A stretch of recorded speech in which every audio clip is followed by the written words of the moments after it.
I look up to the last place I wanted to be. Another new school. In another new town. I secure my frayed backpack over one slumped shoulder. Not because it looks cool, but because the other strap snapped 2 schools ago. Or was it 3? Didn't matter.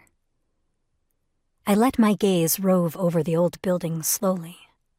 There is nothing special about the bland square box that is the home of the Franklin Comets, whose last feat of anything worth mentioning was 20 years earlier, if I'm to believe the crooked sign half hanging near the front doors.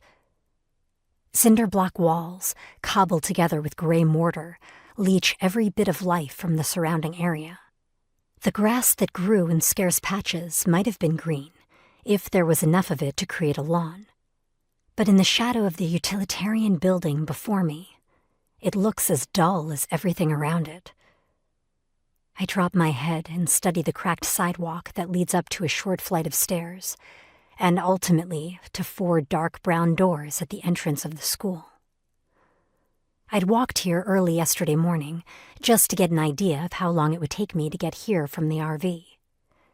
23 minutes was all that stood between me and the only place I had to call home. The walk wasn't bad, not compared to how far we were parked from the last school I attended. I'd arrived early enough that only a few cars are parked in the small lot adjacent to the school. I wanted enough time to slide past the other students without notice. That's one thing I'm exceedingly good at, being invisible. My muddy blonde hair is pulled back in a loose ponytail at the nape of my neck, letting the sides cover my ears and shield part of my face. My skin is clear, but unexceptional. I don't wear makeup, other than my trusty cupcake chapstick, that is. I'm not overly thin or thick. What girlish features I have are swallowed by my clothes that I fashioned into a uniform of teenage acceptance of jeans and long-sleeve tees, ranging in shades of dull brown to drab blue. Never bright or fresh, not even black or white. Those colors draw attention, whether it be the dingy off-white that fabric seems to favor while being laundered at the coin wash, or the inherent indecency that black seems to assume. My goal is to remain unremarkable. I fight to keep my grades on an even keel of low Bs.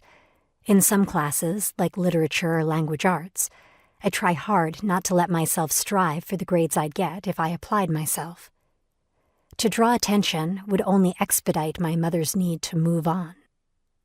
A few years ago, when I hadn't yet grasped the reality of our nomadic existence, when I was still starry-eyed and naive of my mother's wanderlust ways, I'd thought our life was an adventure.